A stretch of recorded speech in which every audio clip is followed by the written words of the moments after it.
Je voudrais évoquer le problème des déchets. Déjà en préalable, ce que je trouve surprenant, depuis le temps qu'on parle du Lyon-Turin, ça fait 30 ans, on s'aperçoit qu'en fait, il n'y a rien de préparé. C'est la population qui vous indique les solutions. C'est quand même assez lamentable, d'une part. Concernant les déchets, donc vous avez évoqué le problème du tunnelier. Dans 1 à 3 ans, vous attaquez le front de taille du tunnelier. C'est ce que vous avez dit tout à l'heure. Suivant la convergence, etc., vous nous avez dit en 2028-2029, c'est terminé. C'est tout à fait faux. Vous le savez très bien, puisque le Saint-Gothard, qui est exactement de la même longueur, a mis 17 ans pour être terminé. Il a coûté 12 milliards. Vous nous dites celui-là, il va coûter que 8 milliards 3. Laissez-moi rire, d'une part.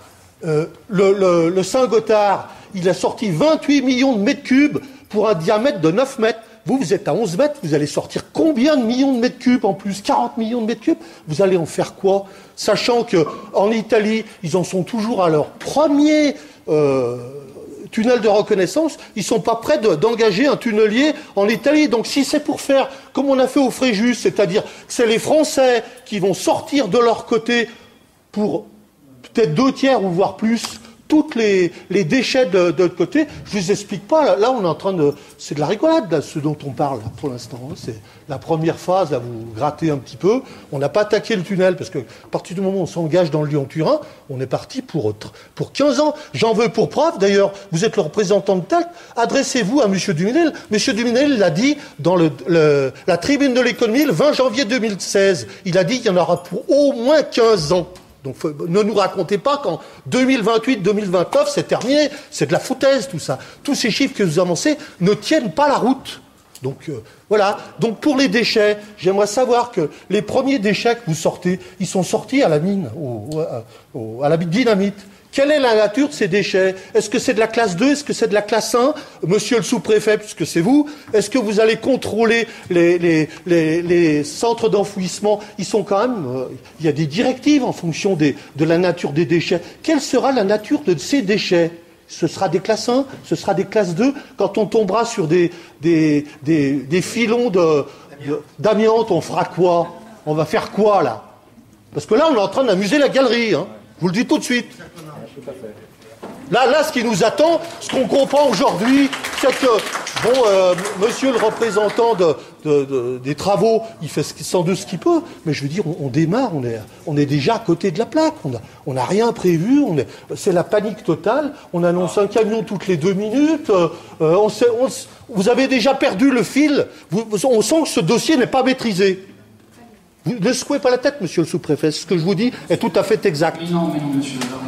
Non, vous êtes dans la caricature absolue. Vous êtes dans la caricature absolue. Simplement pour effectivement vous indiquer, sur les matériaux, on va vous répondre, le représentant de tête va vous répondre éventuellement, monsieur Martin. Là, on parle bien de la section transfrontalière. Effectivement, c'est éco-certifié à 8 milliards, 8 milliards 3, 8 milliards 6 exactement. Voilà, après, on parle effectivement, si on voulait parler des accès français, etc., c'est beaucoup plus. Mais là, si on parle que des accès et que de la section transfrontalière, on est bien sur un co-certifié à 8 milliards. Je confirme. Vous avez dit beaucoup de choses, je pense que je n'arriverai pas à répondre à toutes vos questions. Vous avez comparé avec le Gothard. Il y a des personnes chez nous qui ont comparé. Les chiffres sont exactement les mêmes. Quand on parle en euros, à la même année, les chiffres sont exactement comparables avec ceux du Gothard. Vous dites que côté italien, ils n'ont rien fait, alors que côté français, on a déjà fait 3 descendries. On a fait côté français 3 descendries sur 57 km de tunnel. Il y en a 45 qui sont en France, il y en a 12 qui sont en Italie. C'est normal qu'on fasse moins de travaux en Italie. Notre société est binationale. Quand on commencera à creuser côté français, on commencera à creuser côté italien également. C'est pas un problème. Quand vous dites que rien n'est prévu, il y a une déclaration d'utilité publique qui a été prise fin 2007 sur la base d'un dossier d'avant-projet sommaire. Et c'est vrai que par rapport à un avant-projet sommaire, ce que l'on fait ensuite en termes d'études et après, quand on en est aux phases d'exécution, de démarrage, il y a évidemment des ajustements.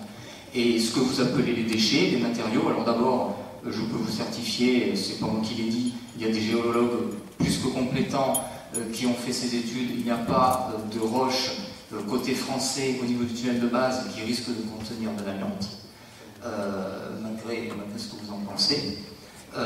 Pour autant, côté italien, il y a des secteurs qui en contiendront et toutes les mesures sont déjà prises pour garantir la sécurité des personnels et l'environnement. Enfin, voilà, je pense que je n'ai pas su répondre à toutes les questions que vous avez posées, parce que vous en avez posé beaucoup. Voilà, on sait ce qu'on fait. Et en effet, Florent Martin l'a dit, c'est sûr que c'est un chantier. Alors, c'est vrai qu'on est là pour parler du chantier. On oublie complètement pourquoi on le fait. Alors, c'est sûr qu'on voit que la nuisance du chantier, on oublie pourquoi on le fait. Et son objectif, c'est quand même le report modal. Alors, je vais vous répondre là-dessus. Je vous attendais pas, mais je vais vous répondre. Le report modal, c'est-à-dire de reporter 1 million de camions de la route vers le rail. C'est bien ça, c'est le motif principal du Lyon-Turin. Et pour évacuer le problème de pollution dans les Alpes. Ce qu'on oublie de dire aux gens, c'est que dans les Alpes, c'est dans toutes les Alpes, les Alpes du Sud comprises. Si je reprends la pièce C, page 14 de Réseau ferré de France et le débat au Sénat de 2013, c'est clairement défini que sur l'axe Lyon-Turin, donc l'axe Lyon-Turin, c'est celui qui passe en moyenne, j'en connais pas d'autres, il y avait en 2012 3 100 000 camions qui passaient sur cet axe-là. On veut mettre 918 000 camions sur le rail et 2200 camions au Fréjus.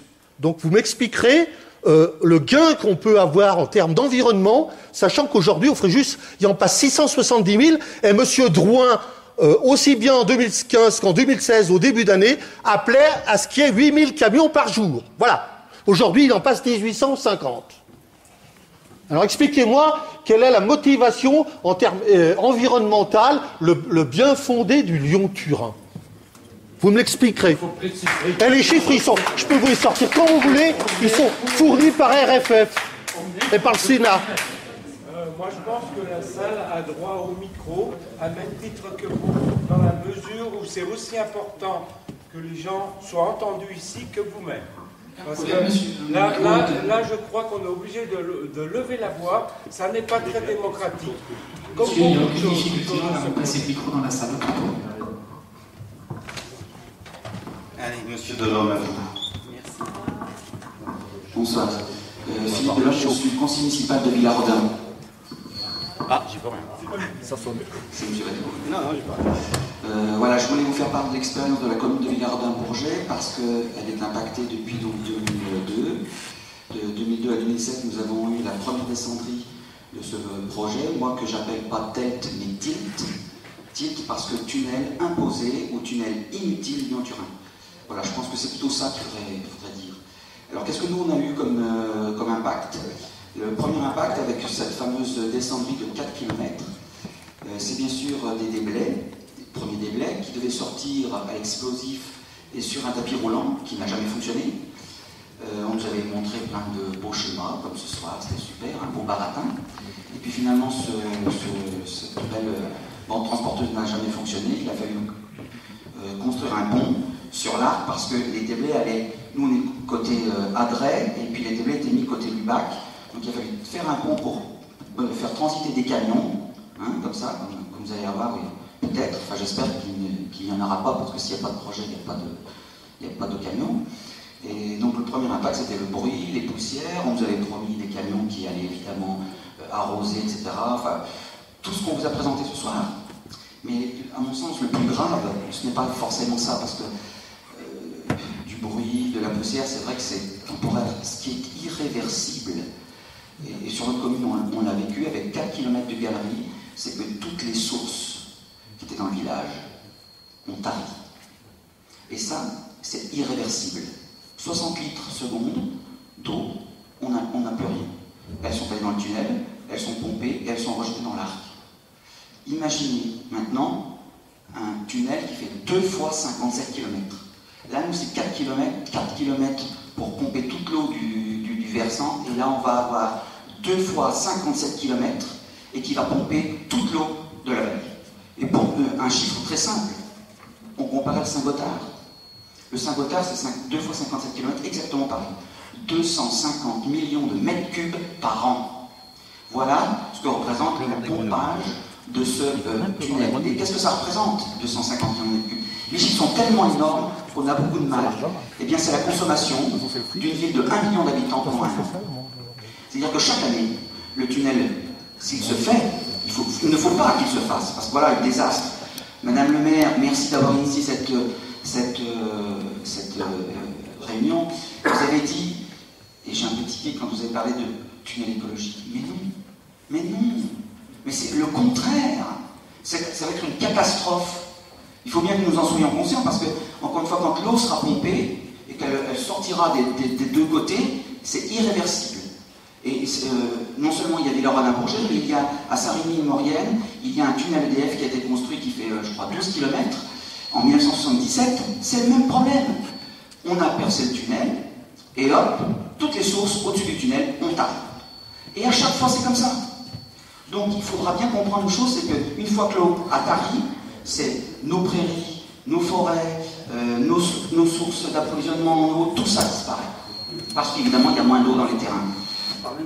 Je ne parle même pas des conséquences géologiques, parce que l'élément géologique. Voilà, Madame le maire, vous voyez que je pense que ça va bien au-delà de simplement ces petites histoires de poussière qui sont très importantes, parce que je suis aussi le coprésident de Vivre et Agir en Maurienne, et nous avons fait, il y a, je crois, 5 mois, nous, on a fait, parce qu'on n'est pas tout à fait sûr des chiffres que TILT donne, eh bien nous, on a fait des mesures de qualité de l'air.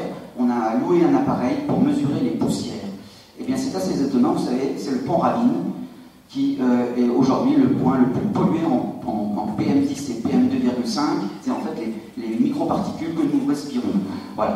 Donc, vous voyez que finalement, c'est pas vrai qu'on va arroser, c'est pas vrai qu'on va faire un certain nombre de choses. Donc, méfiez-vous, s'il vous plaît, il faut absolument qu'on contre ce projet. C'est très important.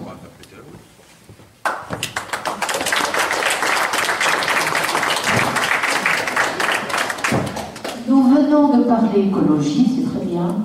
Alors moi je vais vous parler économie. Combien d'emplois locaux avez-vous déjà programmés? Avez-vous déjà embauché? Et embaucherez-vous?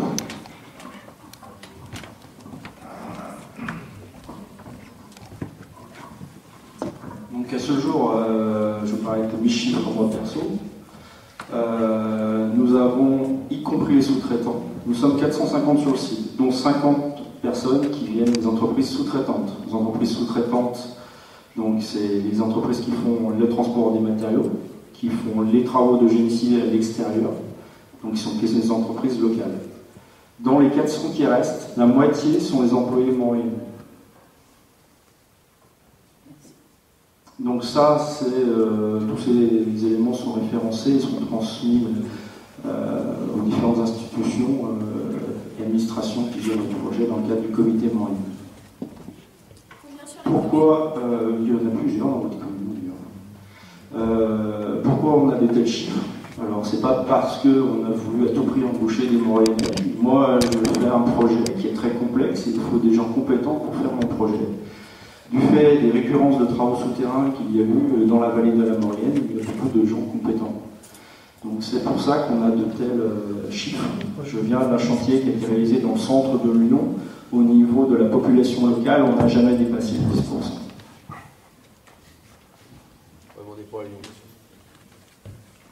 Que va devenir le terrain de plan d'art et à qui va appartenir ce terrain après? Donc le terrain de plan d'art, il va au-delà du chantier de Saint-Martin-la-Porte.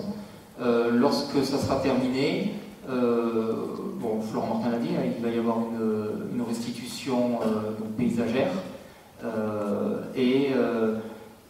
À partir du moment où nous, on n'en aura plus besoin, il sera restitué. Alors normalement, dans le cadre de l'édition foncière, on propose d'abord à l'ancien propriétaire de lui restituer ses terrains, ou autrement en collectivité. Voilà. Quelle collectivité? Alors, on est quand même sur la commune de Saint-Julien, donc ça sera soit la commune de Saint-Julien-Mondony, soit la communauté de communes. Il faut savoir que selon la loi, celui qui est responsable du terrain, qui est propriétaire du terrain, est responsable des sinistres qui auront lieu ultérieurement. Donc s'il se passe quelque chose, ça sera à la charge des communes. Donc on... C'est un cadeau empoisonné, quoi. Voilà.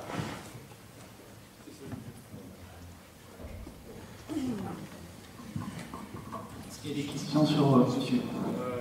Moi, ce que je ne comprends pas, c'est... Attendez, vous avez demandé le micro, vous allez en profiter. que je ne comprends pas, c'est qu'à cette tablée, là en face, il n'y a aucune personne qui lance des arguments comme quoi le Lyon-Turin n'a pas lieu d'être et d'une ineptie. Donc il y a des gens, j'ai entendu des gens très compétents, très informés, qui ont argumenté sur l'inutilité de ce Lyon-Turin. Et je n'en vois pas ici, ça m'étonne. Voilà. Je ne comprends pas tout.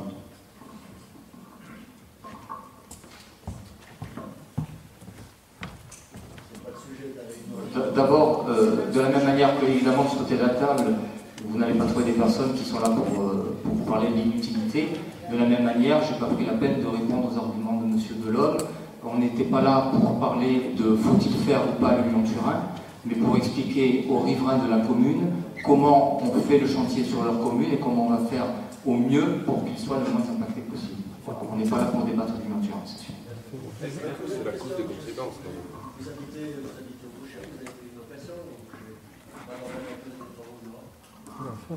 Moi j'habite au hameau de la Porte, sous les zones impactées par les tirs.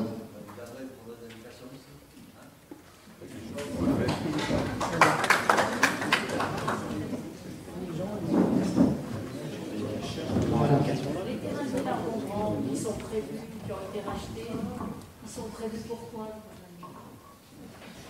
Les terrains sur Villard-Bongrand, sur les restes, on appelle les restes, ils sont en cours d'achat. Ils vont les acheter, pour faire quoi?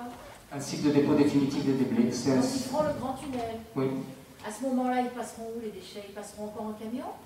A priori, ils viendront du site, alors un site s'appelle les Restes en bas, vers là où il y a le tunnel de M. Bouza, et d'en face, l'attaque principale, l'attaque au niveau du portail du tunnel de base. Ils arriveront comment? Bonne transporteuse, de ce côté. En transporteuse. Et on aura le droit de passer encore en voiture? Oui, bien sûr. De la même manière, j'entends. Oui, il y aura toujours le voiture. Oui. Ça veut dire que la commune de Montrichalban, elle sera pactée. La commune de Montrichalban sera pactée du côté de Saint-Julien et du côté de Villard-Gondran. Et niveau circulation, ça va être énorme au niveau du tourisme. Si je peux me permettre, juste répondre à madame, parce que oui, la route des restes continuera à être ouverte, quoi qu'il se passe, 7 jours sur 7, 24 heures sur 24, etc.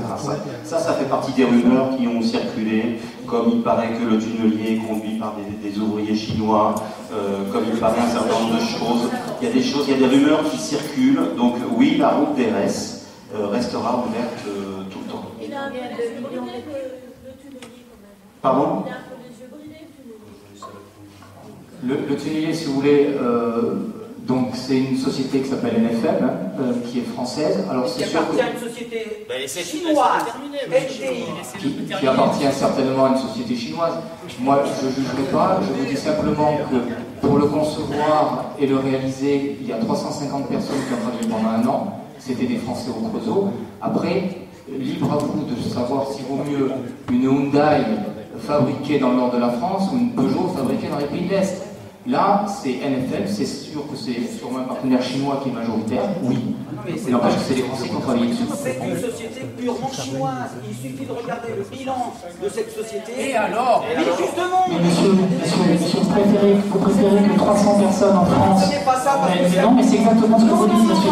Vous me laissez terminer. Vous préférez que 300 personnes travaillent pendant un an en France plutôt que vous ne vouliez pas travailler en Chine, c'est ça votre objectif? Elle a des capitaux chinois, je ne vous le conteste pas, Non, monsieur. c'est pas qu'elle a des capitaux. Elle appartient directement à NTI, qui est une société chinoise. Et dans le bilan de cette société, en fait, ce qui est très intéressant, c'est qu'elle importe en France, pour NFM, en fait, elle importe le tunnelier de Chine. Et en Chine, enfin en France, pardon, au Creusot, on ne fait que le monter, etc. Et c'est tout. Non, c'est complètement erroné. Allez voir le bilan, monsieur. Allez voir, demandez-le. Écoutez, elle était là, Mme le maire a raison pour évoquer l'aménagement de la RD 81A. Donc si on peut revenir. Vous n'avez pas répondu à ma question. Vous n'avez pas répondu à ma question. Je dis la commune de Montrichalban va être impactée par les camions côté Saint-Julien et par les camions ou la bande transporteuse côté Villard-Gondran, avec une station qui est pour le tourisme. Voilà. qu'est-ce que vous allez faire de mieux pour le tourisme? Parce que là, le tourisme, il va tomber à force. Hein. Ça, c'est en face du projet définitif, monsieur. Non, faut arrêter le projet. Écoutez, tout à l'heure, vous parliez du Gothard. Est-ce que vous avez lu quelque part que le chantier du Gothard avait été une catastrophe pour le tourisme? Non, mais nous, on va être impactés des deux côtés, monsieur. Bah oui, par rapport à l'autre. Alors, le tourisme en Suisse, la différence entre le tourisme en Suisse et les chantiers en Suisse. Donc, dès qu'on fait quelque chose chez nous, c'est catastrophique. Les Suisses, ils font tout bien. Non, mais monsieur, nous, on a une station, je vous dis pas que c'est casse. Mais on va t'impacter des deux côtés, par la route là et par la route là. C'est ce que vous. Voilà, donnez-moi une réponse. Au Gothard, il y avait un des sites de chantier intermédiaire qui était dans une station de ski. Il n'était pas au pied d'une station de ski, il était dans la station de ski. Et quels moyens allez-vous mettre l'hiver pour déneiger? Vous allez mettre 24 heures sur 24 de déneigement, monsieur le sous-préfet? Et saler les routes? Monsieur le sous-préfet, c'est à vous que je pose la question. D'abord, c'est la compétence du conseil départemental. On essaie de dire au conseil départemental. Donc, effectivement, c'est au TDL de prendre les mesures nécessaires pour assurer le déneigement, pour assurer le salage de la route. Mais là, c'est des consignes qu'on a tout à fait régulièrement en saison hivernale et que je pense on ne peut pas considérer que le TDL ne fait pas son métier sur ce volet-là. Et c'est fait. Et les routes sont salées et les déneigeuses passent. Ouais. Mais jour et nuit, il faudra peut-être qu'ils passent. Parce qu'il y a des gens qui travaillent la nuit, tout ça. Jour et nuit, il faudra que les routes soient propres. Il faudra qu'ils neigent peut-être plus qu'ils déneigent maintenant. Il faudra donner plus de moyens. Voilà. Vous êtes représentant de l'État, il faudra donner plus de moyens pour qu'ils déneigent les routes. Je suis représentant de l'État, mais je ne suis pas représentant du conseil départemental. Vous faites monter en haut. C'est une grande différence aussi. Voilà. Une subvention en tout cas. 1200 camions par jour, vous êtes sûr que les rives elles vont tenir le coup? Parce que c'est vrai qu'on connaît la fragilité justement. Elles tiennent pas la bande, elles tiennent les camions. Nous sommes des porteurs, nous n'avons pas du tout les métiers des camions qui sont routes classiques, avec des charges maximales, route classique 24 tonnes, avec la charge à l'issue. Bien sûr, mais les vibrations, Ça fait pas longtemps, la route, c'était... 24 tonnes, alors j'ai 148 tonnes. Ça peut m'aider sur les goudronnés. vous connaissez la résistance, parce que vous êtes sûr que les camions, même nous, on va pas Sur la partie, on va essayer deux tronçons. Le tronçon ILAZ-RD81A, bien sûr, on va l'avoir expertisé. Il y a une zone d'instabilité qui nécessite un aménagement ponctuel. Sur le tronçon RD81A, plan d'Arc en direction du futur aménagement de renforcement des berges, avec le RTM, on a défini un itinéraire à proximité détaché du bord des berges pour permettre le futur aménagement et garantir la stabilité pour nos chaussées. Et je profite qu'on aborde ce sujet-là pour vous dire, au cas où vous ne le sauriez pas, que TELT participe financièrement à un programme piloté par le syndicat de Pays de Maurienne sur des aménagements de l'arc au niveau du gaucher, donc de sécurisation de l'arc. C'est-à-dire que si TELT n'était pas rentré dans le montage financier il y a quelques mois, le projet ne partait pas.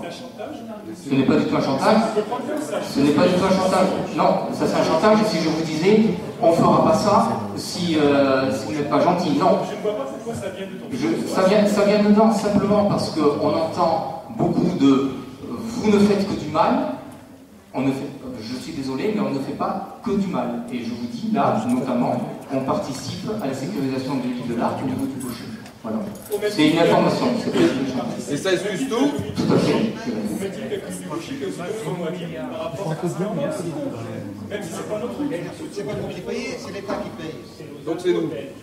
Ça coûte rien. Sur le droit du projet, non, c'est plusieurs partenaires financiers, dont elle, dont effectivement la commune de Montricher, dont la communauté de communes, l'État bien évidemment participe pour une grande part à ces travaux. Donc voilà, on a réussi, et lorsque j'ai pris mes fonctions il y a 1 an, ce point n'était pas du tout traité, on a réussi à traiter, à trouver par le biais de convention des partenaires financiers capables de réunir la somme suffisante pour réaliser ces travaux, qui sont des travaux, je vous le montre monsieur, d'urgence. Et pourquoi c'est déplacé, monsieur? On a déplacé dans cette discussion-là, on a l'impression effectivement que vous liez ces travaux. Mais absolument pas. Mais je vais même vous dire, monsieur, que et madame le maire ici, en tout cas en référent, on a commencé à travailler sur cette convention et sur ces projets avant même d'aborder les sujets que nous abordons aujourd'hui. Bon, alors écoutez, pourquoi vous dites que c'est lié à la réunion d'aujourd'hui? Ça n'a rien à voir. Non, c'était un exemple. C'était un exemple. Bon, bah, c'est un mauvais exemple. En même temps, c'est pas étonnant, elle n'était pas conviée aux réunions, ça a pu commencer qu'avant. Ça n'a pu commencer qu'avant, puisqu'on n'était pas conviés aux réunions, donc ça a seulement pu peut-être le dossier avant. Écoutez, il y a une réunion publique qui a été organisée ici aujourd'hui. J'ai demandé avec Madame le maire qu'on puisse l'organiser rapidement. J'ai rencontré Madame le maire avec les élus, avec le CE du Ferropem, avec le directeur de Ferropem, pour essayer d'envisager toutes les solutions d'aménagement sur cette route. Ça fait 2 mois qu'on travaille sur plus de 2 mois qu'on travaille sur ce sujet. On vous présente aujourd'hui un état des lieux, en tout cas des propositions. Maintenant, comme je vous l'ai dit, ces propositions peuvent encore évoluer. Voilà, rien n'est figé en la matière. Si vous avez des propositions, je mets de côté la question de la banque transporteuse pour laquelle on vous a répondu en l'état, mais pour le reste, sur les questions d'aménagement du réseau routier, vous pouvez encore évidemment procéder à des aménagements pour permettre une meilleure sécurisation du site.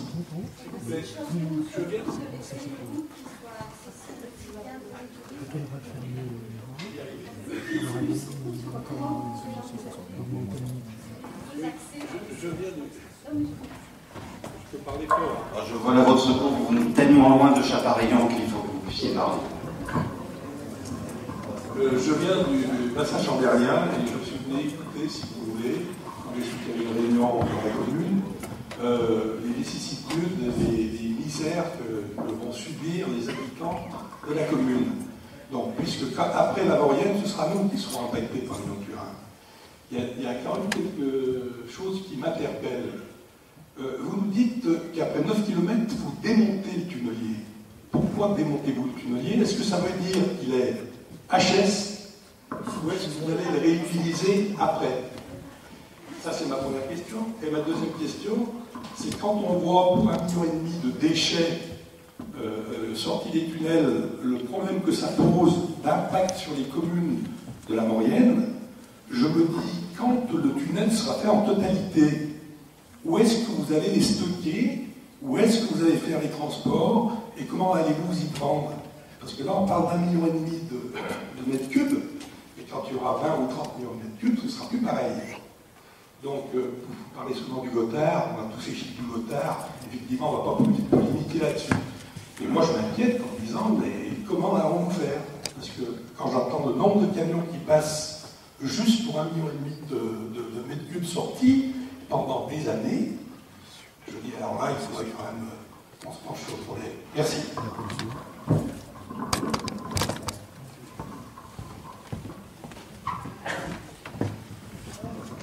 Donc moi je vais répondre à la première question relative au tunnelier. Oui, j'avais répondu dans la continuité. Donc notre tunnelier a un diamètre de 11,26 m, c'est un diamètre 1 mètre supérieur au diamètre normal d'excavation du régime courant, parce que notre zone est très complexe. Donc on s'attend à de fortes convergences, on s'attend à une fissuration de nos anneaux. Nos anneaux nos voussoirs sont considérés donc comme provisoires. Ils seront doublés par un anneau béton de 50 cm sur rayon, soit 1 mètre, qui établira la section.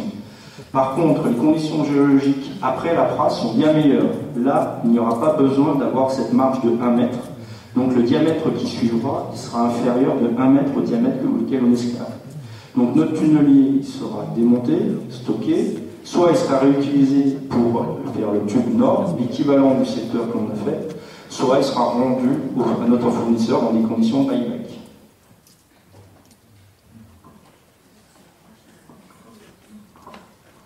En ce qui concerne les déblais, donc, aujourd'hui, ce qu'il est prévu sur l'ensemble des matériaux qui seront excavés, c'est d'en réutiliser à peu près 30% pour les besoins en granulat, donc pour nos propres besoins en granulat pour béton, et environ 15% pour les remblais nécessaires dans le bassin de Saint-Jean-de-Maurienne.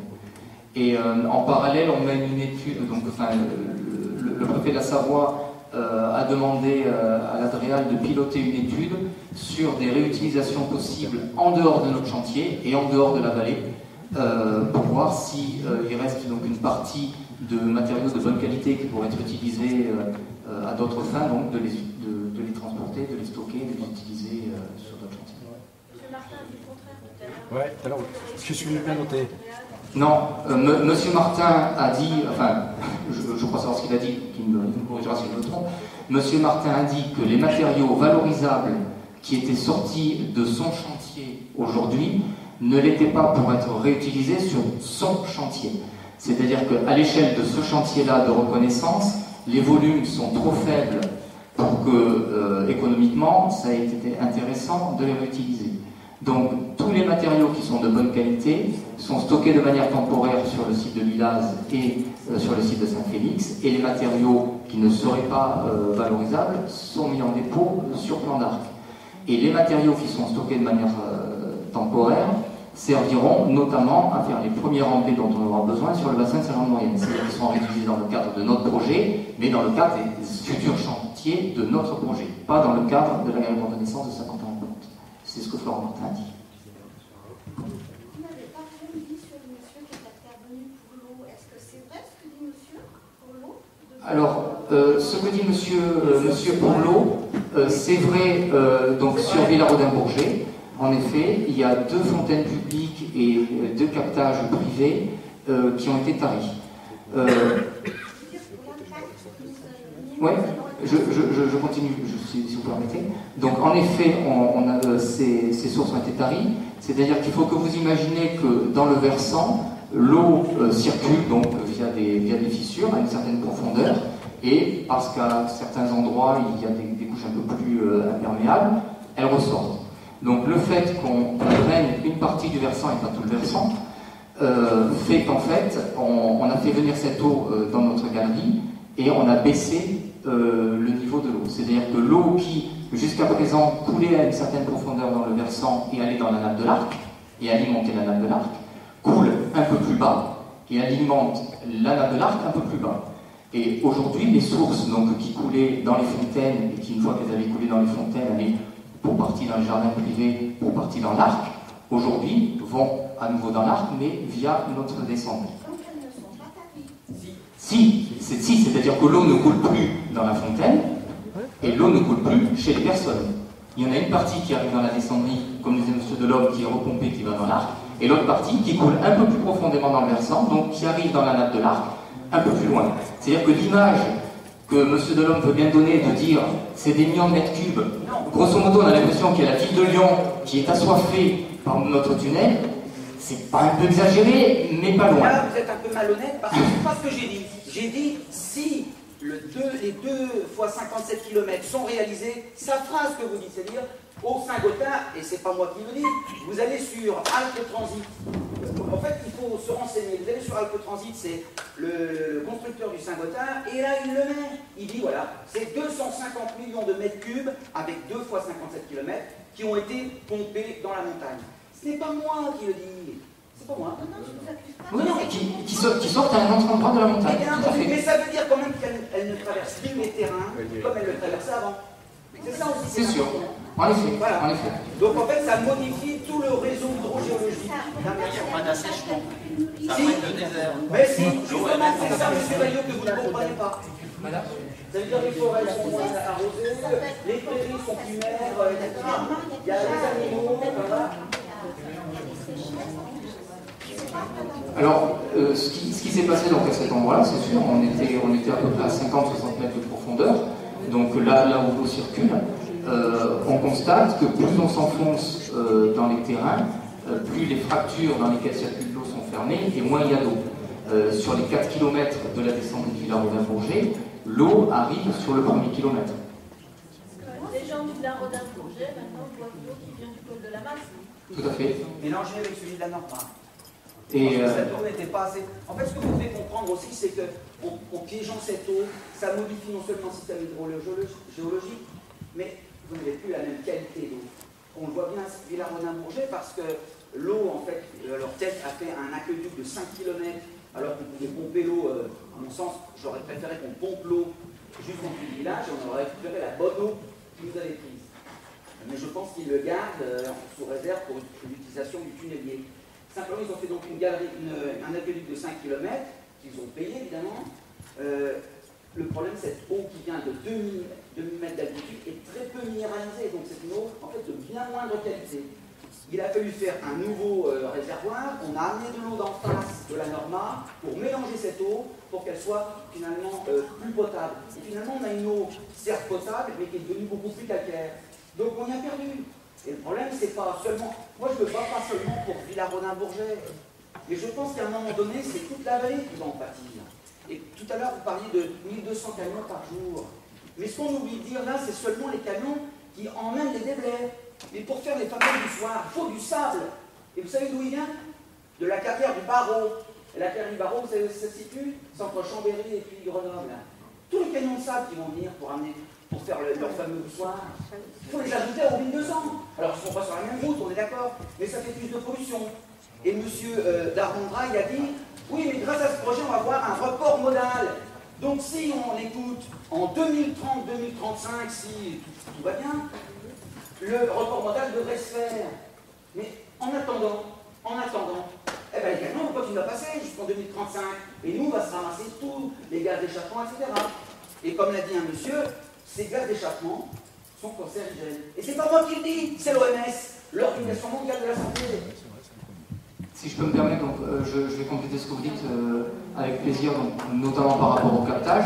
Donc en effet, on a capté eau dans la montagne, ce qui a permis, on a capté plus que ce qui coulait avant dans les sources. Donc en effet, vous le mélangez avec l'eau de la Norma, mais un débit supérieur à ce qu'il y avait avant. Et on en a profité pour améliorer le captage des chalets du vallon qui sont alimentés par la même source, et le chalet de l'Orgère, donc le chalet... Donc en fait, on doit dire merci actif. Non, je dis simplement, attention quand vous dites que c'est de l'eau qui n'est pas potable, c'est quand même l'eau, c'est l'eau qui alimente le chargé du parc national de la Vanoise. Je n'ai pas dit ça, M. Darmondra, vous êtes en train de manipuler mes propos. Bon, non, ça je vous laisse faire, Ensuite, par rapport... oui, si vous parlez du report modal, en effet, essayez de comprendre pourquoi les transporteurs n'utilisent pas cette ligne historique. Il y a encore actuellement des travaux. Moi j'apprécie quand on me dit elle est sous-utilisée. En effet, elle est certainement. N'empêche que pour une ligne qui est sous-utilisée, il n'y a pas beaucoup de trains qui... Enfin, s'il y a des trains qui sont à l'heure quand même, mais ils ne sont pas tous à l'heure. Donc, comment expliquer que sur cette ligne 1, les transporteurs ne veulent pas venir parce que c'est pas performant, ils préfèrent rester sur la route, c'est clair. C'est faux. Pourquoi est-ce que l'autoroute ferroviaire alpine, alors, est-elle déjà pratiquement complète? 4 trains par jour, aller-retour, elle est déjà complète. C'est une réussite. Excusez-moi. C'est pas le sujet. Est-ce qu'il est possible, c'est pas le sujet. Non, je ne sais pas cibler sur l'utilité qu'on a. Oui, mais c'est important. S'il vous plaît, s'il vous plaît. Non, monsieur, on a bien entendu, on a bien entendu votre position.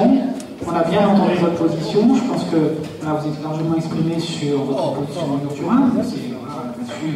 Et ces réunions sont là aussi faites pour ça. Mais je pense qu'aussi elle était destinée principalement aux riverains qui souhaitaient avoir des éclairages sur ces aménagements de l'RD 81, entre autres. Voilà, donc je souhaite qu'on puisse revenir vraiment à ce qu'il y ait des questions des riverains sur ces propositions qui vous ont été faites ce soir. Merci. S'il vous plaît. Vous parlez des poussières. Est-ce qu'il y aura, vous dites que vous allez faire des analyses des poussières, c'est ça? Vous étudiez les poussières? Nos capteurs sont déjà en place. Ouais. Est-ce qu'on aura la possibilité d'avoir les résultats? Oui. Et on le saura comment? Alors, ce que j'avais proposé d'un point de vue plus général, c'est notamment sous l'aspect bruit, c'est d'organiser avec notre prestataire en charge de ces mesures de l'état initial, puisque l'état initial a déjà été réalisé, qui qualifie le niveau de base en termes de bruit, sur lequel le référentiel que nous allons utiliser comme référentiel par rapport à ce que l'on va mesurer pendant la réalisation de nos travaux. Donc, pour plus vous informer, je proposais que lui vienne vous faire une présentation en termes d'acoustique et sur laquelle on associerait les mesures de poussière. Et comment on vous restituera ces données au fil de l'eau. Quel est le type de capteur? Est-ce que ce sont des capteurs dynamiques qui aspirent l'air, qui mesurent en continu la quantité de poussière, ou est-ce que ce sont des trucs plats? C'est les plaquettes. Actuellement, c'est les plaquettes qui sont utilisées. C'est les plaquettes. En tunnel, on utilise les capteurs dynamiques, à l'extérieur, c'est les plaquettes. C'est les seuls éléments normalisés qui nous permettent d'être utilisés comme référentiel. Pour les systèmes dynamiques, il faut des environnements confinés. Quand on est là... L'air Rhône-Alpes, ils ont des capteurs dynamiques qui captent les particules et qui enregistrent en continu la teneur en particules de l'air. Là, on applique des instructions en termes de type de mesure. Je ne suis pas compétent pour dire pourquoi on nous a imposé ce type de mesure. C'est pour ça que je vous pose dans cette réunion pour échanger directement avec les spécialistes adéquats. S'il vous plaît. Bon, on parle de beaucoup de choses, on parle de poussière, on parle de bruit.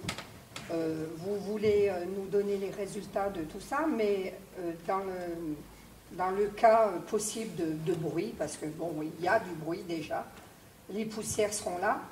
Qu'est-ce que vous allez envisager pour justement améliorer ce... Donc on évoquait tout à l'heure le problème des chenilles. Il est clair que les problèmes de chenilles sont liés uniquement à une performance du matériel qui est mis en place. Ça veut dire matériel trop vieux, ça veut dire matériel peut-être pas assez entretenu, et ça se corrige.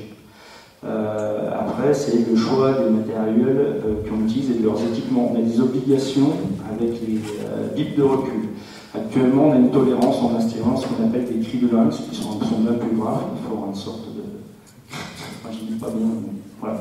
Ça, c'est une tolérance que l'on a pu obtenir et qui sera installée sur tous nos engins. Actuellement, sur le site de Sossas, tous les engins sont équipés avec ce type et qui évite d'avoir ce bip de recul et qui est assez dur à entendre de façon régulière. Voilà, ça c'est des aménagements directs que l'on fait de façon récurrente. Après, il y a les choix des surfaces de renvée également, de circulation pour limiter le bruit. Ça participe également à la limitation des émissions de poussière. En fonction des mesures, il y a chaque fois des aménagements qui sont à mettre en place.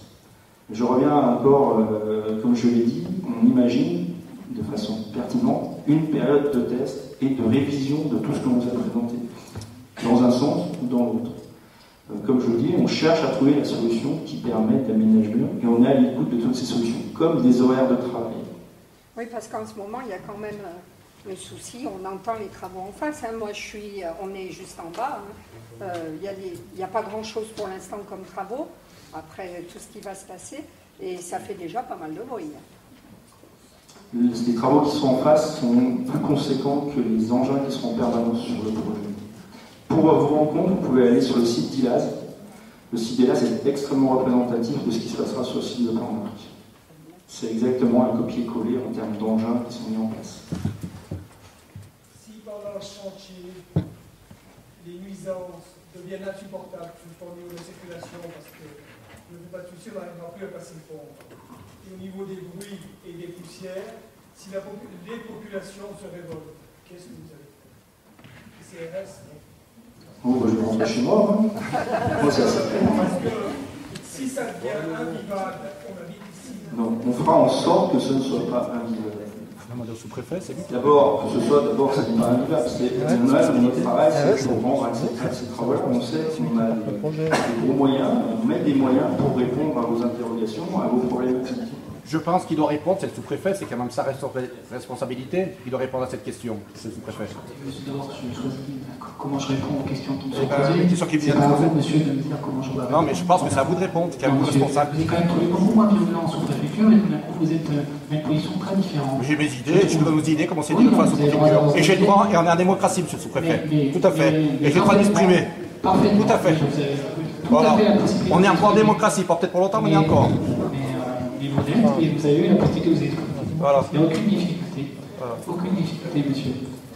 Donc, pour répondre à la question de monsieur, je crois sur si jamais les nuisances, entre guillemets, devenaient insupportables, pour reprendre, je ne sais pas si c'est exactement le terme que vous avez utilisé, c'est un processus évolutif. Donc, si on s'aperçoit qu'effectivement, on doit corriger un certain nombre de choses, notamment en termes de circulation de poids lourds, en termes de camions, de déploiement, de rythme de circulation, c'est des adaptations qu'on pourra faire et qu'on fera. Voilà. Donc, bien évidemment, on va suivre ça de très près, régulièrement. On ne va pas se contenter de procéder à l'aménagement tel qu'il vous a été présenté, et puis ne plus rien faire. Si on doit procéder à des évolutions, elles seront faites. Mais il faut qu'on ait un petit peu de recul. C'est pour ça qu'on va commencer ces aménagements au mois d'août, pour réaliser, entre guillemets, voir comment ça fonctionne dès l'automne. Et puis, les premiers mois, on fera des bilans, on fera des constats. Madame le maire sera associée, bien évidemment, avec les élus du conseil municipal à la réflexion. Et si on doit évoluer, revenir vers vous pour évoluer, on le fera. Ça veut dire que les solutions existent. Les capteurs sont en poussière, les pollutions, pour les camions, tout ça, qu'on va mettre sur la commune. Qu'on sache exactement où on en est. Parce que, bon, ça va peut-être nous faire mourir, alors que vous pouvez faire ça.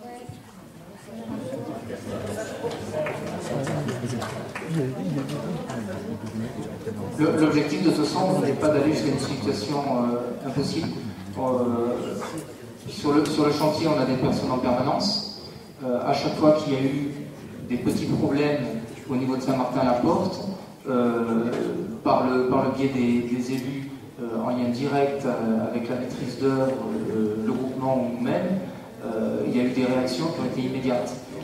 Tous les 2 mois, présidés par monsieur le sous-préfet, on a des revues de chantier, donc sur le chantier, auxquelles sont associés le président du syndicat de Maurienne, le président de la communauté de communes, les élus, les maires de Saint-Julien, Saint-Martin, Saint-André, et maintenant également madame le maire. Donc déjà tous les 2 mois, donc on a un point sur le chantier, et même sans attendre tous ces 2 mois, je vous dis, il faut faire remonter les problèmes sans arriver de toute façon à une situation de blocage, c'est évident. Et on résout au fur et à mesure. La réactivité aussi, il faudra que ce soit rapide. Mais la réactivité, monsieur, là je vous rejoins complètement.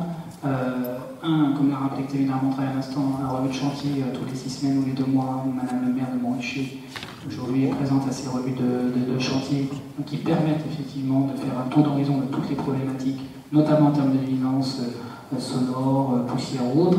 Ça a été le cas notamment au moment du démarrage de la descendrie sur Saint-Martin-la-Porte. Et puis la réactivité, là-dessus, moi je l'ai eu très rapidement sur ce sujet-là. Et j'ai pensé la raison pour laquelle, face à une situation qui est effectivement très difficile pour les riverains, j'ai demandé est-ce qu'on procède à des aménagements en y associant le conseil départemental, en y associant bien évidemment TELT et le groupement. Donc c'est un certain nombre d'aménagements qui nous sont proposés. Si on doit aller plus loin, on ira plus loin. Voilà. Là-dessus, je me suis engagé vis-à-vis de madame le maire, et elle sait que les aménagements qui ont été proposés ici sont allés, entre guillemets, pas tellement l'expression crescendo, c'est-à-dire voilà, on a procédé à la pose de feu, à la pose de stop, à des aménagements routiers, à des marquages au sol, etc. etc. Voilà. Donc on évoluera s'il y a besoin d'évoluer sur ce sujet, quitte à faire aussi un itinéraire de délestage, un itinéraire bis, notamment dans un sens montant, dans un sens descendant. Ça aussi c'est possible, c'est envisageable. Donc la réflexion est en cours, notamment par la route des races, qu'on nous a cité tout à l'heure, notamment pour préserver le flux de véhicules, c'est-à-dire les flux de véhicules par exemple montant vers la station des Carélis. On pourrait considérer qu'on fasse un itinéraire bis aménagé, bien évidemment aménagé, qui permette effectivement l'accès plus facile à la station des Carélis. Donc il y a un certain nombre comme ça de propositions qui là ne sont pas été concrètement présentées, mais l'idée c'est véritablement, sécuriser la route, ça c'est une priorité absolue. Et là-dessus, vous pouvez compter sur mon engagement. Pour moi, ça fait partie des priorités, notamment sur la Maurienne et en l'occurrence sur cette route, pour permettre l'accès en toute sécurité dans le sens montant ou dans le sens descendant. Je dois vous dire que, bien évidemment, pendant les périodes hivernales, c'est-à-dire les grands week-ends hivernaux, sur les 5 ou 6 week-ends hivernaux, il n'y aura aucune circulation de camions sur cette route-là. Donc, ça sera uniquement le flux de véhicules légers pour l'accès et pour la descente aux stations.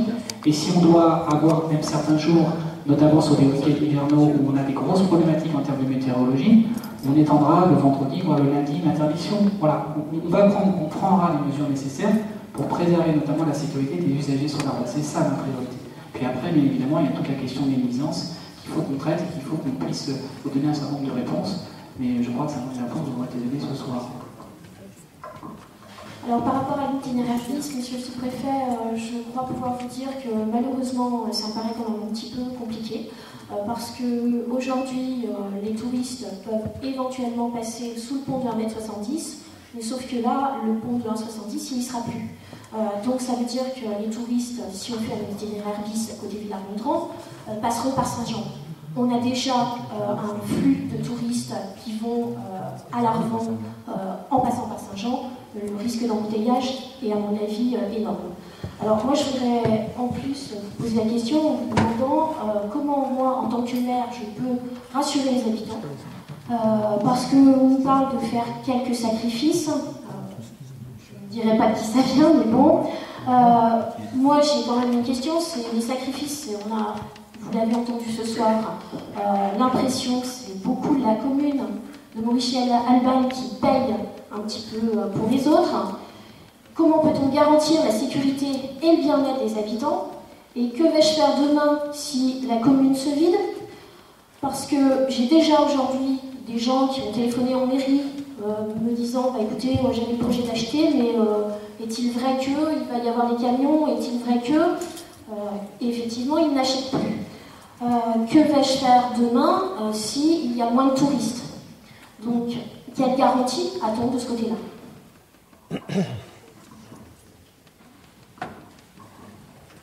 Les garanties, c'est celles que je viens d'exprimer à l'instant. L'itinéraire bis, je ne suis pas tout à fait d'accord avec vous, Madame le maire. Effectivement, il y a la question de la congestion de Saint-Jean-de-Maurienne qu'il faut qu'on traite. Mais ça, on doit pouvoir le traiter avec la communauté de communes et surtout avec le maire de Saint-Jean. Pour là-dessus, donc, je me fais fort de le traiter avec lui directement. L'itinéraire bis, je pense qu'il est, et c'est une solution, me semble-t-il, possible. Ça permettra de délester en tout cas le trafic véhicule léger pour l'accès à la station. Ça permettra de sécuriser cet accès. Ça évitera qu'effectivement un certain nombre de véhicules légers ne croisent éventuellement les camions sur la route. Alors ça ne se fera pas le week-end, puisque évidemment il n'y a pas de camions à circuler le week-end, le samedi et le dimanche. Mais dans les jours de la semaine, c'est un itinéraire qui peut effectivement être pratiqué pour la montée et la descente. En tout cas, on peut envisager quel sens, si c'est le sens de la montée qui est privilégié ou si c'est le sens de la descente. Mais en tout cas, on était plutôt parti sur la base d'un sens montant.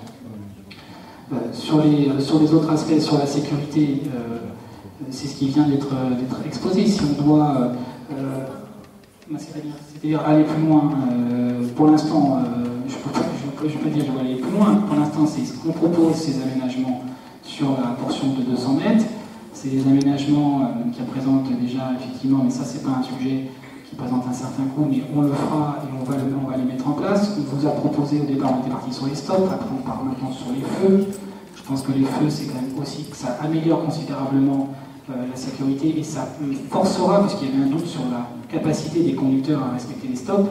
Je pense qu'un feu rouge, après on peut toujours griller un feu rouge, certes, mais c'est moins tentant quand même de griller un feu rouge vers une démonstration que de griller un stop. Bon, alors à ce moment-là, ça veut dire que les conducteurs ne respecteront en rien la réglementation et le code de la route. Donc là-dessus, je pense qu'on a mis en place des feux qui se déclencheront effectivement de manière automatique, qui permettront la traversée des piétons en toute sécurité.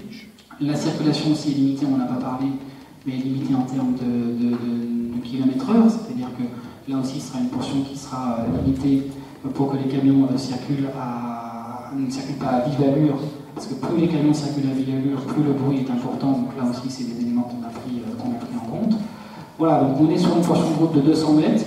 Il faut savoir qu'on va sécuriser, aménager une portion de route de 200 mètres comme on l'aménagerait en zone urbaine. Donc là, on n'est pas en zone urbaine, mais on considère qu'il faut le faire pour préserver la sécurité des usagers de la route. Et puis sur les aspects de nuisance, je crois que ça vous a été aussi répondu. Le capteur s'engage à communiquer tous les éléments au conseil municipal, également au riverain, comme l'a dit à l'instant M. Martin. Donc cet engagement sera tenu. Et si on constate effectivement des niveaux qui ne sont pas acceptables, ça veut dire qu'il faudra bien évidemment corriger de manière très claire le processus de circulation des camions, quitte à en mettre un peu davantage encore sur la RD 1006. Je suis parvenu sur les 25% plus sur la RD 1006. Mais pourquoi? Parce que c'est une route départementale qui est déjà très fréquentée, vous le savez. Donc là aussi, il y a une question, mais oui, il y a une question également de sécurité routière sur cette route départementale. Et donc c'est la raison pour laquelle on ne souhaite pas non plus venir complètement densifier le trafic sur cette route départementale en faisant passer tous les camions par cette route. Et là, on est sur une portion de route de 200, même j'entends la question posée par les riverains, les nuisances, etc. Mais on est sur une portion de 200 mètres, 250 mètres, entre le pont des Anglais et le virage qui ramène vers l'ex-RN6. Sur la RD6, on n'est pas sur une portion de 200 mètres, on est sur une portion qui est beaucoup plus importante. S'il vous plaît, avez-vous, monsieur, pour la sécurité des piétons, je pense à Ferropem, pensé à une passerelle sur route pour arriver devant les voies où il y a un passage souterrain, plus qu'un feu? La passerelle, ça fait partie des choses qui ont été étudiées. Vous parlez des agents de Ferropem, c'est ça? Absolument. Parce que quelquefois, absorbé dans son travail, on peut complètement oublier où on est. Et une passerelle, je ne sais pas, si vous ne l'avez pas envisagé, essayez de voir aussi cet aspect-là, piéton. Oui, c'est ça, la passerelle a été regardée aussi. Et le problème, c'est pas que la traversée, au contraire, la traversée, c'est parce que le moins dangereux, c'est surtout le cheminement le long de la route entre le pont sur lequel il y a le trottoir et la traversée piétonne. Oui, le problème, c'est surtout ça. Et c'est pour ça qu'on propose de le régler avec les feux. Oui, mais le côté voie ferrée, avant, quand il y avait une gare, il y avait quand même un trottoir, un quai. Et il doit être encore possible de l'aménager parce qu'il y a le dessous, ensuite, qui sécurise sous la voie. Enfin, nous, on a un gros problème de gabarit. Cette zone est extrêmement étroite sur tous les aspects. On retrouve les mêmes problématiques que le convoyeur. La zone la plus dangereuse, en fait, étant le cheminement le long du parapet du cours d'eau, où il n'y a pas de trottoir, et on est sur la route. Les piétons sont sur la chaussée. Et donc, quand on arrive au passage de ce passage piéton, que ce soit passerelle ou piéton, il faut imaginer une structure qui va encore encombrer cette zone extrêmement étroite, où il y a juste deux véhicules qui peuvent se croiser et ne peuvent pas admettre la mise en place d'une structure qui aurait pu faire ce cheminement en passerelle. Mais là, l'idée, c'est avec le bouton poussoir, c'est vraiment, ça permet aux piétons, le principe du bouton poussoir, vous venez de Ferropem, vous êtes sur le trottoir, vous appuyez sur le bouton, les feux passent au rouge, ça laisse aux piétons le temps de cheminer le long de la route et de traverser. C'est les 45 secondes qui ont été... c'est-à-dire que pendant que aujourd'hui les piétons marchent alors qu'il peut y avoir des véhicules qui roulent, là, les piétons marcheront sans qu'il y ait un véhicule qui roule à côté. Après, pour les agents de Ferropem, monsieur du comité d'entreprise répond, il y a une réflexion qui est engagée avec également la direction de Ferropem pour pouvoir utiliser, vous savez, le tube qui se trouve sous la route qui permet de faire accéder les agents de Ferropem vers l'autre partie de l'usine et éventuellement en décalant, mais par le comité d'entreprise, pour les agents pour accéder vers l'autre côté de l'usine. Donc ça, c'est une réflexion qui est en cours, qui avait été partagée, et je crois que monsieur peut en témoigner, qui avait été partagée dans le cadre de la réunion sous-préfecture. Alors, j'ai pas eu de retour actuellement de la direction de Ferropem, mais ça fait partie des réflexions en cours pour privilégier bien évidemment pour les seuls agents de Ferropem, on parle bien des agents de Ferropem, mais c'est bien là que se situe effectivement le trafic piéton pour l'essentiel. Je ne dis pas qu'il y a pas d'autres trafics piétons, mais c'est pour protéger aussi essentiellement les agents de Ferropem que cette solution avait été envisagée. Alors, je ne sais pas si monsieur veut répondre. Je crois que monsieur Last vous a contacté ou vous m'avez dit qu'il avait envoyé des papiers, je crois, pour la passerelle, vous avez envoyé des devis et tout pour les travaux. Ouais. Je en parlerai demain. D'accord, merci monsieur. Je voudrais reparler du Lyon-Turin. Ce qui a été vendu à la Maurienne, c'était quand même au niveau de l'économie, ça allait créer de l'emploi, etc. C'est ce que la plupart des maires ont validé en soutenant le Lyon-Turin. Hein. Mais Madame le maire a évoqué le problème, comme monsieur, le problème des Caralis, je veux dire l'emploi. Quand on fera le bilan de l'emploi et de l'économie, le positif et le négatif, si au niveau des Caralis, l'économie s'écroule et que les emplois qui se font chaque année, etc., n'existent plus, quand on pèsera les plus et les moins, je ne suis pas certain qu'on soit positif. Hein. En plus, on rajoute donc le bruit, la pollution, les problèmes d'eau. Voilà où on en est aujourd'hui. Donc, monsieur le responsable des travaux, donc certainement qu'au niveau, je ne remets pas du tout en doute vos capacités en ce qui concerne le creusement du tunnel et toute la technicité que ça impose, etc. Mais je constate encore une fois l'impréparation de ce qui est en dehors du tunnel, la gestion des flux, des déchets, etc. C'est le Lyon-Turin, on en parle depuis 30 ans, ça devrait rouler comme du papier musique. On est en plein, on tâtonne, on va voir, on s'échange des choses, on ne sait pas, alors qu'on démarre, et ça fait que commencer, hein, parce que la suite, je ne vous explique pas ce qui va se passer, ça va être autre chose. Je voudrais reprendre M. Darmandrail qui répondait à M. Delhomme, je crois, concernant la ligne historique. Relisez le dossier de presse de juin 2014, fiche 7, page 19 ou 20, sans le Lyon-Turin, la ligne historique est en capacité de transporter au moins 15 millions de tonnes. On est à 3,5 millions, donc ne racontez pas n'importe quoi, M. Darmandrail. Vous ne connaissez pas votre sujet, au moins sur ce point-là. Merci, monsieur. Je voudrais rajouter, je vois beaucoup de sacrifices de plein de gens, beaucoup de sacrifices, et l'intérêt, donc il y a une nuisance de particuliers, et l'intérêt général de ce Lyon-Turin, on n'a entendu que les arguments de tel On n'a pas entendu les arguments, des arguments valables sur cette utilité du Lyon-Turin. Est-ce qu'il y en a vraiment eu? Il y a de plus en plus de gens, y compris d'hommes politiques connus, qui ont changé d'avis entre le début de ce projet et maintenant. Ils se sont aperçus qu'il y avait une erreur. C'est quand même 30 milliards, je ne sais pas si on se rend compte de ce que ça coûte. On en parle de la section transfrontalière. Comment? On parle de la section transfrontalière, 30 milliards, c'est... Vous mettez l'ensemble de la ligne Lyon-Turin. On parle des accès entre Saint-Jean-de-Maurienne et... Pourquoi? Parce qu'il va s'arrêter ici, le Lyon-Turin? Il ne va pas aller jusqu'à Turin? Non, monsieur, je ne soutiens pas, c'est pas tout à fait la même chose. Il y a des financements pour les autres, pas pour la section transfrontalière. Est-ce que ces gens-là, on leur a dit que ce projet était un projet coûteux, qui ne servait à rien, qui ne servait pas à rien, qui servait que quelques intérêts particuliers, et que l'intérêt général n'y est pas? Est-ce qu'on leur a dit? Est-ce qu'on leur a dit réellement? Est-ce qu'on leur a dit... Monsieur, vous avez observé ce soir que cette réunion publique, il y avait des opposants en Turin, des opposants qui ont droit à la parole. Mais effectivement, il y a toutes les expressions sont possibles. Nous, je comprends parfaitement qu'ils soient opposés au Turin, parce que ça ne pose pas de difficulté. Donc voilà, mais là, nous, là, sur votre présence sur la table, moi, mon rôle, c'est pas d'être pour ou contre le Turin, c'est même pas mon sujet. Mon sujet, c'est il y a des décisions qui doivent être prises, on les prend, ça c'est mon rôle, voilà, point final. Moi, je voudrais poser une question sur tout à l'heure le bruit et la poussière. Vous avez dit qu'on aura des résultats tous les 2 mois. Pourquoi on n'aurait pas les résultats tous les mois? Ou même tous les 15 jours.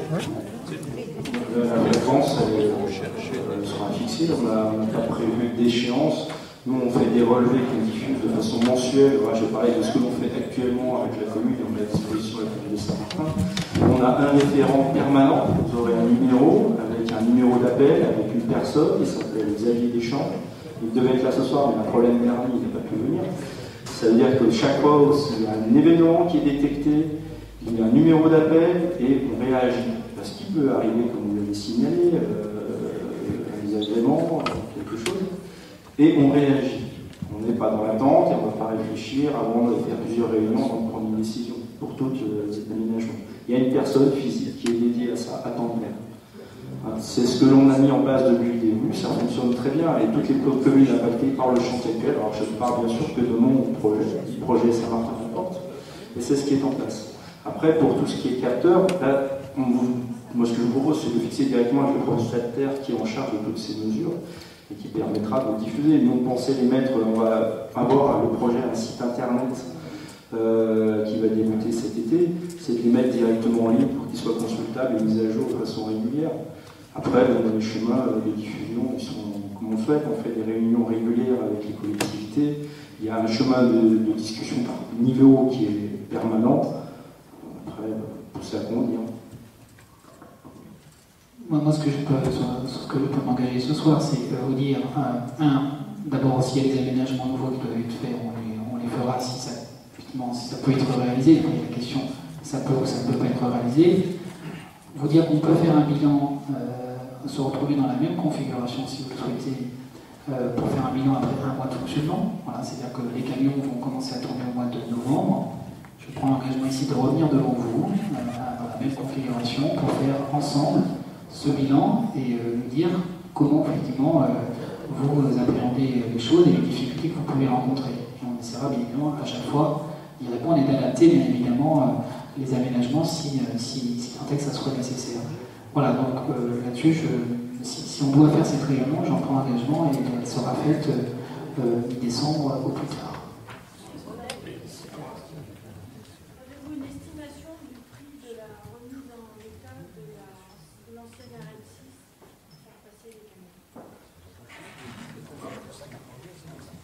Environ 100 000 euros. Environ 100 000 euros. C'est que on a un frais d'exploitation de cette route, on va l'entretenir, on va assurer son bon fonctionnement, on a des frais d'enrobé, c'est-à-dire des enrobés à peu près sur 15 cm. Si, il y a des tronçons où elle n'existe pas, qui sont prévus en termes de rendement, ponctuels. On a une piste dévoyée.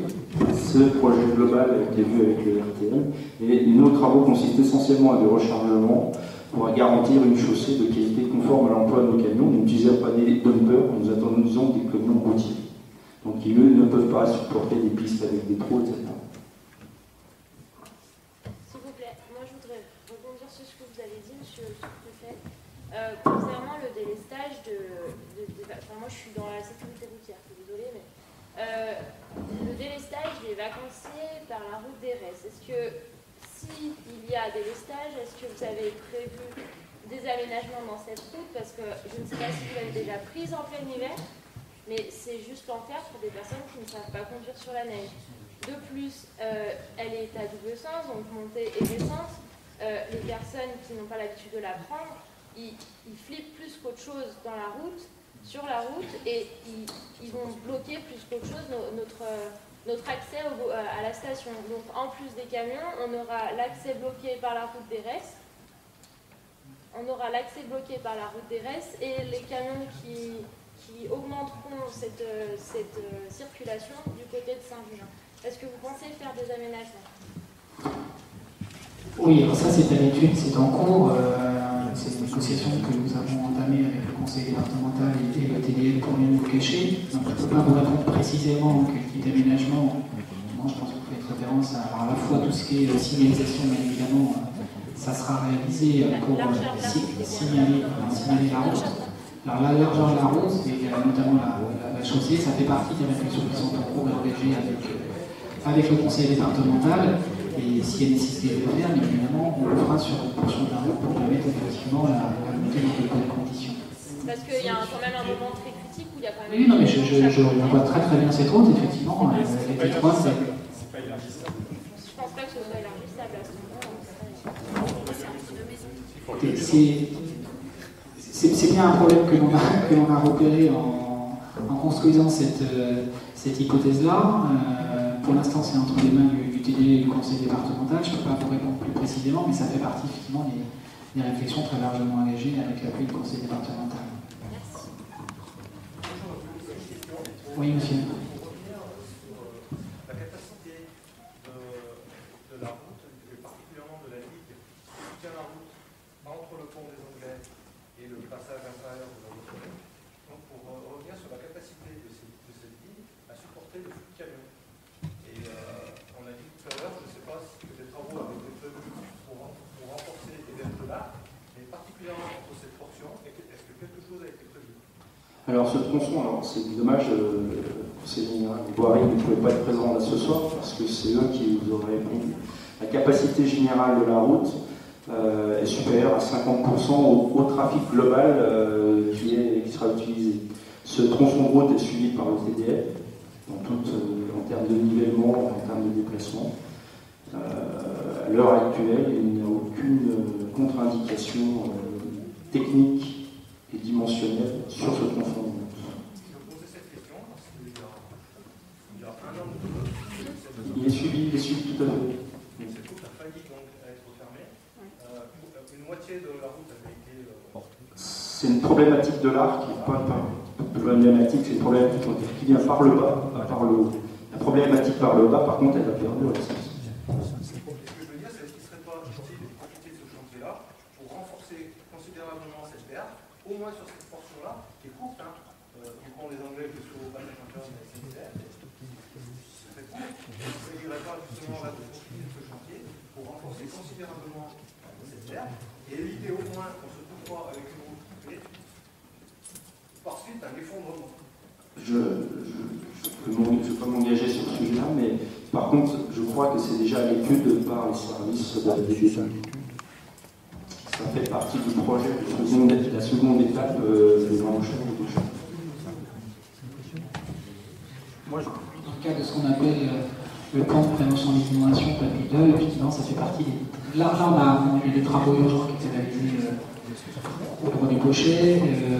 Ça fait partie de la phase 2 des travaux qui pourraient être engagés effectivement dans la même configuration, c'est-à-dire en réunissant les états financiers, si tant est que ça soit possible, pour réaliser ces travaux. Mais dans une phase, j'ai envie de dire, 2018, 2019, voilà, plutôt. Je voudrais que vous m'expliquiez, retournez expliquer, quand les gens vont arriver de Saint-Julien, sous le pont de SNCF, comment ça va se passer? Il y a un feu, mais les voitures, qu'elles vont arriver, ça va se déclencher comment, quoi? Et quand les gens vont arriver de Saint-Julien pour venir sur le Bochet? C'est-à-dire au virage? Oui, au virage, là, quand on passe le pont SNCF, et voilà. Voilà, donc vous prenez le virage. Là, nous, les véhicules, donc il y a le stop pour ceux qui viennent, ils prennent leur virage directement. Si un piéton souhaite passer qui vient du côté CE, il appuie sur son moteur, il est à côté du CE, il a un feu au droit du passage piéton. Ah, moi je dis les voitures aussi, les voitures ou les cars, les camions. Oui, mais ça arrêteront le feu au même moment. Et ouais, il n'y a pas de feu, il n'y a rien alors. Non, il y a que alors les gens qui vont. Ouais. Nous, c'est des stops. Vous croyez qu'un stop ça va être suffisant? Oui.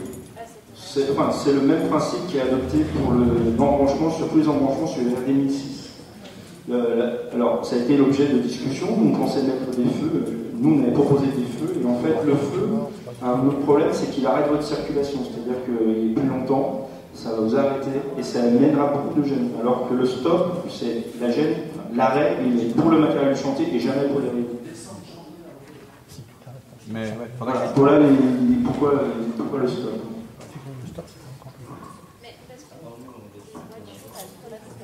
Non mais en fait j'essaie de rebondir sur ce que vous disiez, M. Martin, mais parce que nous en tant que si on circule avec notre propre voiture, on va bien devoir s'arrêter au même endroit que les camions, parce qu'on va rouler au même endroit. Pour ceux qui viennent du Bochet, oui. Pour ceux qui arrivent du Bochet, on va bien avoir le stop qui est au bout de la ligne droite. Non, vous avez aucun stop. Vous circulez, c'est des camions qui sont. Ils sont pour les camions. Oui, mais il est déporté. Non, mais d'accord, je pensais qu'on avait la même. D'accord, merci. Est-ce qu'il y a d'autres questions?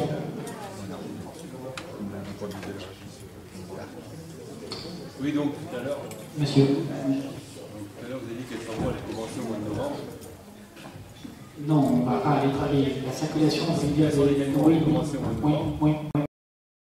proposez de se revoir au mois de décembre. Je ne propose pas, j'en prends l'engagement ce soir de prendre. D'accord, donc un mois après, donc là c'est le mois où c'est une basse saison.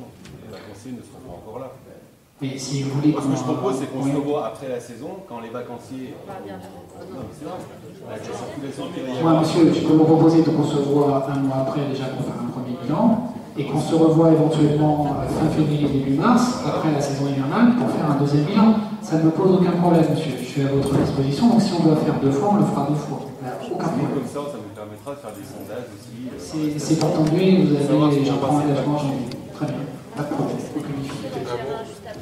Un mois, je trouve ça long quand même par rapport au début. Un mois, ça permet quand même de. Voilà, j'ai proposé un mois, ça me paraissait une bonne période, mais parce que ça permet vraiment de voir, pour que les gens prennent aussi le prix du fonctionnement des travaux, comment les clients vont circuler, etc. Donc un mois, ça me semble une bonne temporalité. Voilà, ça permet de faire un premier bilan et d'avoir des propositions éventuellement alternatives aux correctives sur ce tronçon. Et alors, s'il y a un problème qui se pose, qui est-ce qu'on doit contacter? Alors, en priorité, c'est Madame le maire. Moi, je dis simplement, non mais je dis honnêtement, Madame le maire le sait, je reste très réactif sur ce sujet-là, comme sur tous les sujets du Lyon-Turin. Ce n'est pas la première réunion publique à laquelle je participe et à laquelle, bien évidemment, j'assiste.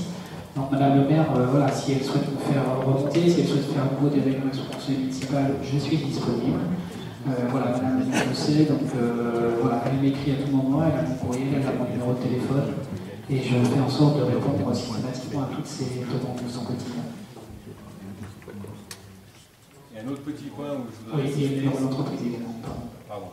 Un autre petit point où je voudrais insister, c'est pour donc, ce qu'on évoquait tout à l'heure, le déneigement, le salage, c'est tout le temps gelé là, dans le virage. Ouais. À cause de l'arc, l'humidité, donc ça gèle. Même s'il neige pas, il n'y a pas de neige, ça gèle. Tout le monde se prend le mur l'hiver, au moins une fois, 2 fois. Non mais ça, j'ai bien noté j'ai parfaitement noté ces différentes difficultés.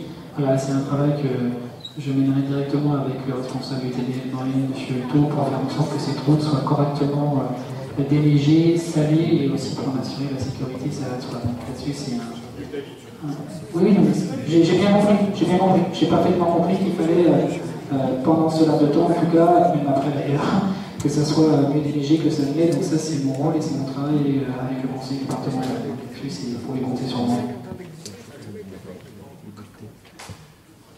Sur le chantier, c'est M. Martin, vos chauffeurs, comme ça va changer au niveau de circulation, vous allez les briefer avant, vous allez leur expliquer la circulation.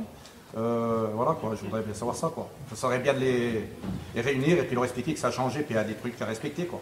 Tout à fait. Alors ça fait partie de nos procédures, quelle que soit l'activité et la tâche. À chaque début de nouvelles tâches, il y a des parcours à blanc qui sont faits. Il y a un rappel sur tous les tronçons, les conditions d'emploi par tronçon, parce qu'ils vont traiter des tronçons entre guillemets privés, après des tronçons publics. Vous évoquiez des règles de déneigement. Nous avons des règles de déneigement qui sont plus strictes encore que celles du public, pour garantir la sécurité de nos chauffeurs. On parle des riverains, mais moi je suis garant de la responsabilité de mes chauffeurs, pour du relax. En aucun cas je ne dois avoir d'accident, quelle que soit l'activité. Déjà par l'application de nos propres procédures, nous avons des régimes très conséquents avant le démarrage de toute activité. Après, bien sûr, on travaille avec des hommes, et les hommes, ça fait des erreurs. Ça, c'est bien sûr. Un jour, il n'y aura plus que des robots. Ça fera du chômage. À partir de quel indice de pollution vous arrêterez la circulation du camion? Pardon? À partir de quel indice de pollution vous arrêterez la circulation du camion? Parce qu'en hiver, il y a souvent des indices de pollution assez hauts.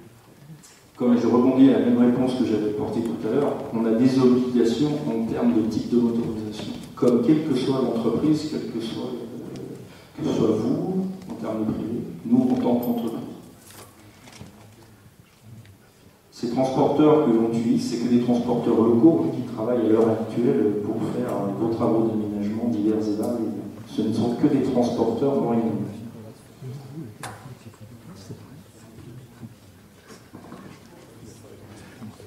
Il y a des questions?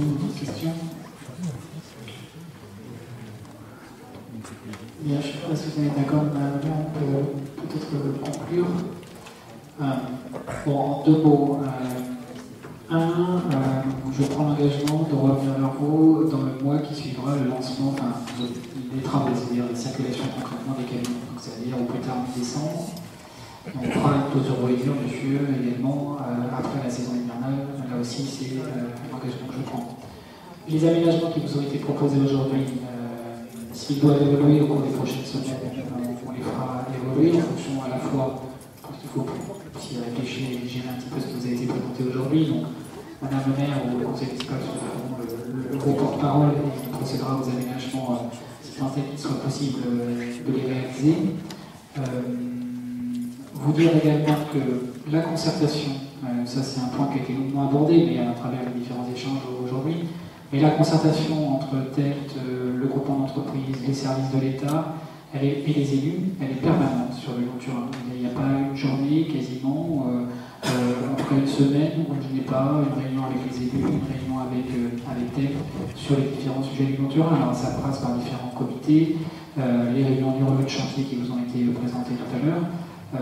Mais là, ces relevés de chantier sont justement là pour faire remonter les ambiances de terrain, c'est-à-dire concrètement les difficultés qu'éprouvent les riverains dans la conduite de ces opérations de ce chantier. Donc, et là, on essaie de traiter en offrant à chaque fois des réponses. Quand on n'a pas les réponses, on les prend pour nous et on regarde ce qu'il est possible de faire comme aménagement. Mais voilà, la SUTEL et le groupement d'entreprises que je remercie ce soir, elles sont particulièrement réactifs en la matière pour essayer de trouver toujours les meilleures solutions. Maintenant, in fine, vous dire qu'un chantier de ce type-là n'occure aucune nuisance, c'est également vous mentir. C'est évidemment, effectivement, il y a des nuisances. Nous, notre rôle, la mission collective que nous s'est assignée, TELT, le groupement, les services de l'État, c'est qu'il y ait le moins de nuisances possible, et en tout cas, qu'on puisse vous expliquer et agir en toute transparence. C'est ce que nous avons fait, nous semble-t-il, ce soir.